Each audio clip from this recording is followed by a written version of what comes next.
I gotta check it out. I'm out at the new location. I got my guy Nate here with me. He is out here to do a little class for my barbers. I got a couple of them here already. I wanted to share this with you guys. I'm gonna show you guys some clips. I'm gonna also give you some info on how to book him. But before we jump into it, I want him to introduce himself, kind of tell you guys in his words what he's here for, and then we'll get to the class. How you guys doing, man? My name is Nathan Galan. Nate Motivates on social media.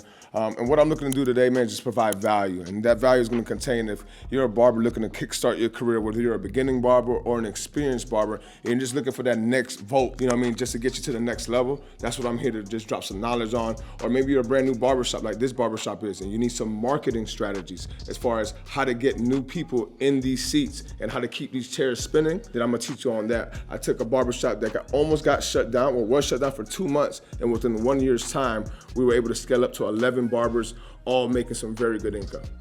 We all like that. So I'm gonna show you guys some of the class. I can't give it all to you, and at the end, we'll check in with Nate, maybe talk to some of the guys and see how it went, and then I'll give you guys some info on booking Nate, booking me if you wanna bring me out, some of the other guys, I'll give you guys all that info. But let's wait for everybody to get here, and we'll get to the class. All right, so if you came in for some value, that's what I'm gonna give you today. All right, why? Because I was just like you guys. All right, me, I was a school teacher. Played college football, I was blessed, got a football scholarship, graduated from Eastern Illinois University, all right? Loved what I did, and for me, I don't know about you guys, I got into it just because it was something I like to do, all right? Like some of you guys got the job because you saw how much they were paying an hour, sign me up, I'm good for that. But for me, I moved pretty quick, all right? So by the age of 25, I had already reached the epitome where some coaches are at 40 years old still haven't reached. But within 4 games of the season, I had to resign. My whole world switched just like this. One decision, one night. Make it even worse, I wasn't even driving. I was in the parking lot like this, sleeping in my car on purpose because I knew I was too lit. So moving to Tampa for me was a big move. But when I got there, what's the first thing you gotta do other than find a place to live? You gotta find a barber. Lucky enough for me, I got referred to that guy. I got referred to Chris Bosio. We just clicked and he was in my ear. See, I was doing barbering as a hustle. I'm one of 5 kids, 4 boys, 1 girl, raised by my grandma. And it got to the point that I come from a very perverse life that my grandma was like, I can't even afford y'all haircuts no more. So one of y'all gotta learn. So my brothers were my test dummies. That's why they get free haircuts for life, Levi, because I used to kill them, boy. Fast forward, Bosio's in my ear like, yo, barbering. You can't get no regular job. You know what I mean? That was the stigma that was on the barber culture from where I came from. So I didn't respect it as an industry. But then I'm looking at him, he's 24. At that time, he owned 2 barbershops. And then I peeped it, because I was a client. Walk in, there was no cussing. It was a good vibe. They still playing, you know, the Drakes. They still playing the good music. But it was a different culture. Right then is when I realized that you can treat this thing like a business and they'll pay you accordingly. And this is on the consumer side. So I'm not even in the barbering world yet. I'm a client peeping this like, damn. He checks people when they're cussing. If a client comes in smelling like weed, he walks them out, tells them to go spray them. I'm like, yo, this is crazy. I've never seen this before. I went back to teach for 2 more years, but now I'm watching this guy go from 2 barbershops to 6 barbershops. From no product to a shave gel. Y'all seen that shave gel? Some of you guys got it. I was the test dummy for that. So after so long, I'm like, yo, hold up. Yo, you got room for me? He's like, yo, I don't deal with no unlicensed barbers. Go get your license. I got a chair for you. So this is almost 3.5 years later after having that conversation. I called him up like, yo, I got my license. Fast forward that, got into that. I became the manager of that barbershop. Now I manage 3 of the 7 locations Bosio owns. Like I said, was a client. Now I'm actually a OP45 educator. All right, so like you said, I do this. All right, but now it's pretty dope that I could get paid for it. All right, that's what you guys gotta understand. Wherever you guys are gonna fit in, you're gonna fit in. Don't force yourself. How I was able to identify that is that I had to identify this first, all right? So I want everybody to think about this for a second. What's your why? Yes, it could be the money, but I want you to think a little bit deeper. Why are you in barbering? Why are you in cosmetology? Why are you in the hair industry, period? Because if you don't know your why, everything else is gonna be confusing. Because everything reverts back to the why. This industry is gonna be set up for you to get whatever you wanna get out of it. Don't think that you gotta be someone else or follow someone else's footsteps, but be cognitive to the idea that pay attention to the right clues, right? To me, proximity of success and a bad attitude is like the same thing, right? It's all about proximity, right? Success and a bad attitude are like the same thing. They can rub off on you, depending on who you surround yourself with. Right? So the fact that you got someone like Sean that's willing to just invite someone out here just to provide value for you, you're already on the right ship. 90% of barbers can't find the right ship to get on, all right? And it's because 90% of them don't even ask themselves this. You know what I like most about you guys? No one said the money. Although we know that's the main driving force, all right?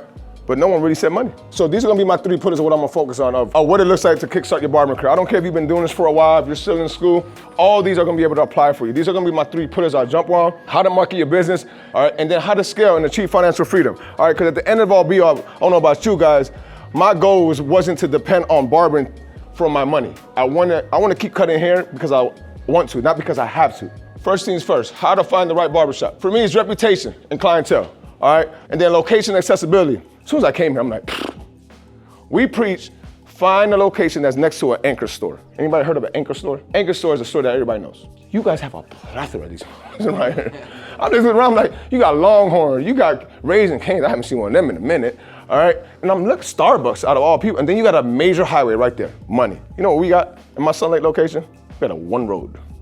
You wouldn't even know our barbershop was in this plaza. But as long as we had access to that road, that's all we cared about, because we'll be the advertisement. Sean has provided you guys the position, right?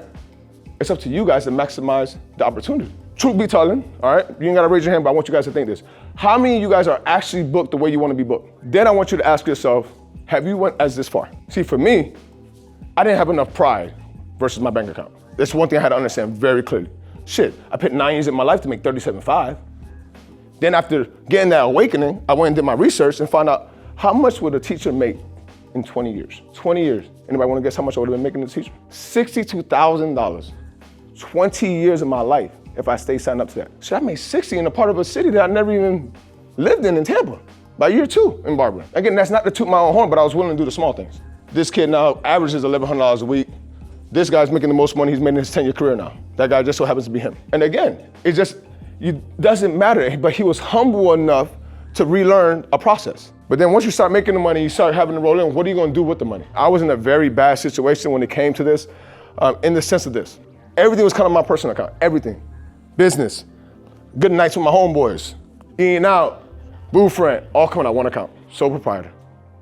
Meaning you can't buy shit. That's what that meant, big letters, shit, nothing. Got what pie, set up my LLC, they'll help you do that. They'll help you get an EIN, they'll help you do that. Then they'll put you on payroll. Because at the end of the day, guess what you guys all are? Business what? Business owners, you just not set up that way. Right now, all you guys are operating a high operating hobby. Right now, all of you guys are operating on a high operating hobby. Why? Right now, as a sole proprietor, I don't care who your tax lady is, you get taxed at the highest tax rate right now. They're taxing you at the highest way that they could possibly tax you. But if you set up structurally the right way, you gotta know how to play their game. I'm not Democratic, I'm not Republican. Don't take this comment the wrong way. That's why so many people are mad at Trump when they come about his money, because he knew how to play their game. See, the wealthy know how to play the wealthy game. But how do you become wealthy? People think it's monetarily. No, it's here first. If you know the information, you're a person of value.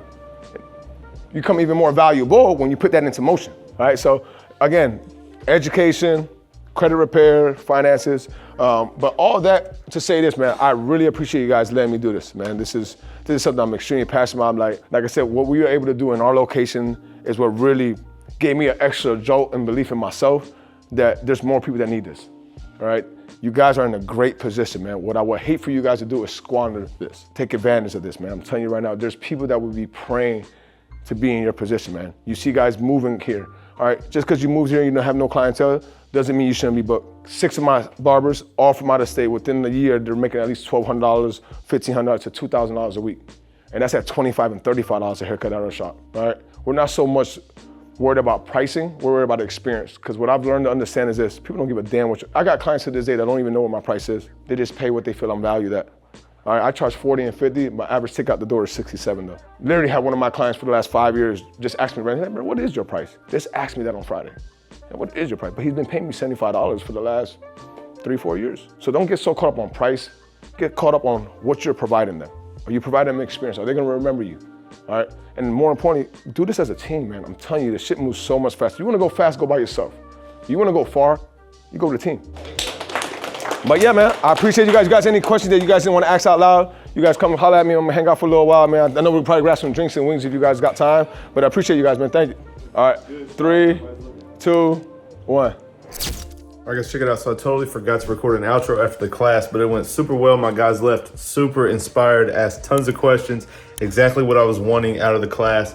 I just wanted to drop that to show you guys what Nate does, what he is all about. If you guys want to book him for a class, you guys can reach out to Dre at Tomb45.com for any education inquiries. Bring him out and have him do that for your barbershop, for your new students, for your barber school, whatever you guys may need. And also, if you want to book me, you can email Dre as well and get me out to your shop to do a class in the future. If you guys like that video, check out the last class that I did right here, and I'll catch you guys next time.